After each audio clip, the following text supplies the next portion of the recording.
Okay, so when we're talking about compass bearings, what we're really talking about is direction. And there are three criteria when we want to identify a bearing. Okay, so first thing is, a bearing is the size of the angle between north and the destination. Secondly, it is always measured in a clockwise direction. And lastly, this is the kind, we can write them in different ways, but the one that we're looking at is called a true bearing. A true bearing is written as 3 digits. So there's some examples here. So 45 degrees would be written as 045 degrees. 60 degrees would be written as 060 degrees. And obviously, if it's 3 digits already, we just leave it as it is. Okay, that's how we write a true bearing. Let's look at some questions.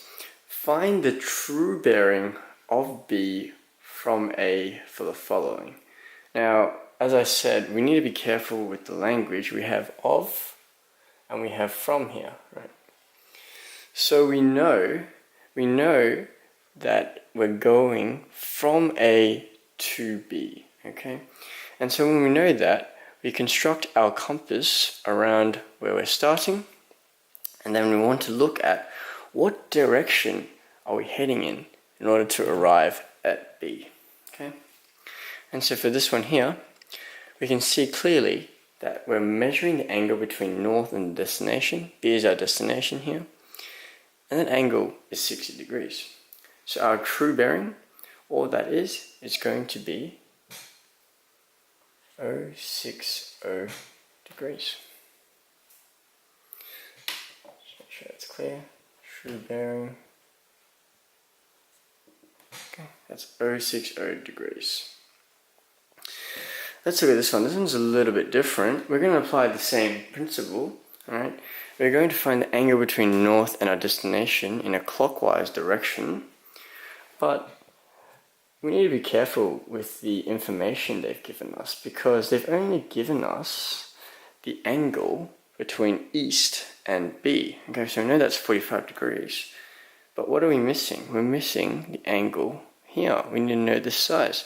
And we know because there are 4 quadrants, and in a complete circle there are 360 degrees, we know that this guy here, that's just going to be 90, okay? And so all I need to do now is add 90 and 45, okay? And that's obviously just going to be a true bearing of 135 degrees, okay? Last one, I couldn't put it on the board, but again, same principles. I'm given the angle between south and B, that's 35 degrees. Remember, a bearing is the size of the angle between north and its destination. Okay? So I need to figure out what this angle is, and we should apply the same idea. There's 2 quadrants here. If each one is 90 degrees, this angle is just going to be 180 degrees. And so my true bearing